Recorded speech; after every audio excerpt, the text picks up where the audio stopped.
There are days when Patriots news doesn't just inform you, it pokes you. And honestly, I like those days even more, because that's when Foxborough shows you who's thinking ahead and who's just reacting to noise. Today's batch is loaded. There's a draft projection that's going to split this fan base, a wide receiver market that could get very interesting, an offensive piece a lot of people are sleeping on, and a defensive name that fits exactly what this team is trying to become again. If you live and breathe Patriots football every day, stay with me, because this one has a lot to say. This first story goes right at one of the most sensitive parts of this fan base, because the second people hear about a first-round trade-up, half the crowd gets fired up and the other half braces for disaster. But in this case, the most interesting part isn't even the jump from 31 to 25 in Rob Rang's projection. What really matters is what that kind of move would say. Because if New England moves up and takes Emmanuel McNeil-Warren, a lot of people are going to say the team ignored bigger needs.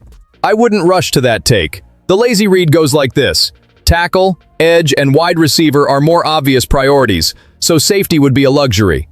Sure, that line works on a rush debate show. Inside a real roster, it starts falling apart. Kevin Byard was a strong addition. Experienced, respected, and directly tied to what Mike Vrabel values. That matters. But he's on a one-year deal, and he turns 33 in August. Then you look behind him, and the depth doesn't exactly make you feel comfortable. That's the kind of detail serious teams address before it turns into a problem. And McNeil-Warren isn't in this conversation by accident. His profile is what grabs you. Reliable tackling, the ability to play deep, drop into the box, and still move around the slot. That kind of versatility changes calls, changes alignments, and gives a coordinator freedom to defend the field without getting stuck depending on one guy. The Patriots already went through major changes in that safety room, lost names, reshuffled responsibilities, and now they're at the point where they have to think about the present without taking their eyes off the future. That's not overcautious. That's smart team building. If Vrabel and Eliot see him as a player who can contribute early and eventually grow into something bigger, then the aggressiveness of the move makes perfect sense. And I'll go one step further. Sometimes fans confuse the loudest need with the real one. The biggest hole isn't always the only one that needs attention. A team trying to get back to going toe-to-toe with the best can't build a roster just to put out fires. Sometimes it has to strike early. And if this projection is reading the Patriots the right way, the message is simple. New England does not want to get caught unprepared again. The second story comes in from a totally different angle, and I'm going to be blunt here. If A.J. Brown doesn't happen, that cannot become an excuse for the Patriots to step back and settle for an offense that's just solid, just functional, just tidy. Drake Maye needs more than structure. He needs real threat. He needs the kind of player who makes defenses back up, changes coverages, creates fear. And that's why this whole conversation about alternatives matters so much to me. Because when the top name heats up and then cools off, a lot of franchises act like the market is dead. The Patriots cannot think that small. And the two names being floated here point to two different paths, but both are dangerous for any defense. Marvin Harrison Jr. is the more fascinating one, not because he's dominated the league from day one, but because there's still a real feeling that we haven't seen his full ceiling yet.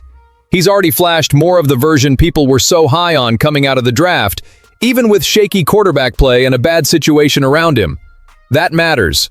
Rebuilds can wreck development, kill rhythm, and stall talented players before they ever really take off. If Arizona decided to open that door for draft capital, the Patriots should absolutely be in the conversation. Now, if the goal is more immediate physical impact, DK Metcalf hits this debate like a hammer. This is the kind of wide receiver who changes the picture before the ball even gets there. Size, explosion, vertical threat, power through contact.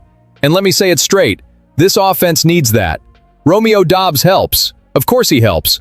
But a room with Doubs, Metcalf, and Drake Maye completely changes the conversation about this unit's ceiling. You stop talking only about progress and start talking about putting real stress on opposing secondaries. That's the whole point. The Patriots cannot treat the hunt for a high-impact receiver like some luxury item. It's not a bonus. It's part of speeding up the most important quarterback this franchise has right now. If A.J. Brown stays out of reach, fine. Change the route. What cannot change is the ambition, because teams that want to matter again don't go into a season hoping a collection of decent pieces will solve what rare talent usually solves by itself. If there's another big door to knock on, New England needs to knock hard. This third story might not bring the same noise as a star receiver or a draft trade, but I'll tell you something a lot of people take too long to admit. Really good teams get built with the pieces casual fans brush off as details. And that's exactly why I liked hearing James Devlin talk about Reggie Gilliam the way he did. When a guy who actually lived the weight of that role in New England looks at this signing and basically stamps it with approval, I pay attention. Because Devlin isn't selling nostalgia, he's recognizing value. Gilliam comes in with a strong reputation after a season where he was highly regarded, and that lines up directly with what Josh McDaniels likes to do when he has the personnel to vary the offense without tipping his hand. That's what gets me excited. To a lot of people, fullback feels like a museum piece. In Foxborough, with the right coordinator, it can become a tool that gives an offense shape, protection, rhythm, and a little edge while it's still trying to figure out its identity. And offensive identity doesn't start only with a big-name wide receiver. Sometimes it starts when the offense starts dictating contact. Gilliam gives you that. He can reinforce protection, clear lanes in the run game, show up as a safety valve, and mess with a defense trying to read formations like it already knows what's coming before the snap. For a young quarterback like Drake Maye, that has real value. Not every kind of help comes from a 40-yard explosive play. Help is also winning a short third down because the block was perfect. Help is turning a simple call into a clean gain because the defense hesitated for half a second. That's where a player like this matters. And there's another layer here that I really like. Over the last few years, the Patriots lost too much of that feeling of being physically committed on offense, disciplined, and ready to make an opponent deal with punishment for 4 quarters. I'm not talking about old-school football just for the sake of nostalgia. I'm talking about getting back to an offense that can hurt you in different ways. If Gilliam really becomes a regular piece in this system, he could help bring that back. Toughness, versatility, and a nastier personality for the team on the other side to deal with. That's why I think it's way too weak to dismiss this move as some minor detail. On an offense trying to protect its quarterback better, sustain the run game, and expand what it can call, a complete fullback stops being decoration and starts becoming part of the engine. And if Devlin saw that right away, I'd say the fan base should take another look too. Because sometimes the move that seems small is exactly the one that helps change the behavior of the whole unit. The fourth story comes in with less national shine, but it has a lot of the edge this team needs to get back, and that's exactly why I can't look at this profile and treat it like just another late conversation name.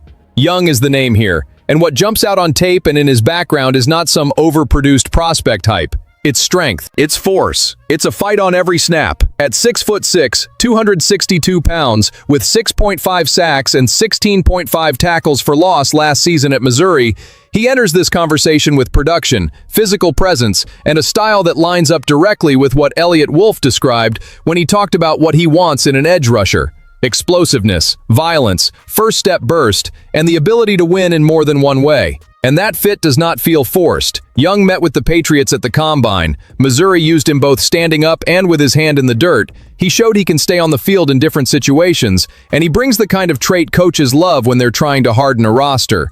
He does not avoid contact. He goes right through it.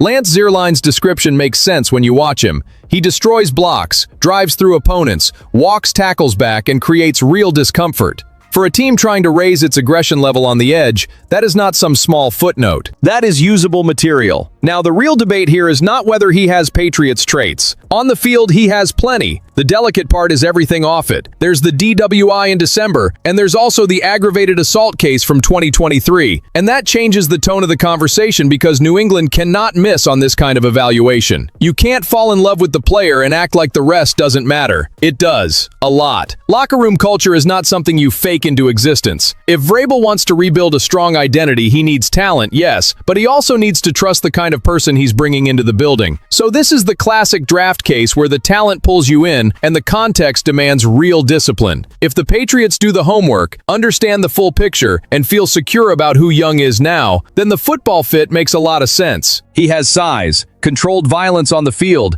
power against the run, and tools to pressure the quarterback. But if the personal evaluation doesn't land in the right place, then the risk stops being just about football and starts bleeding into what the franchise is trying to rebuild. And that's where I want to hear from you. If you were in that draft room, would you bet on the physical upside and the violence he brings to this defense, or would you hit the brakes because of the background and go find a different edge profile? 4 stories, 4 signals, and the message coming out of all of it is way too strong to treat like coincidence.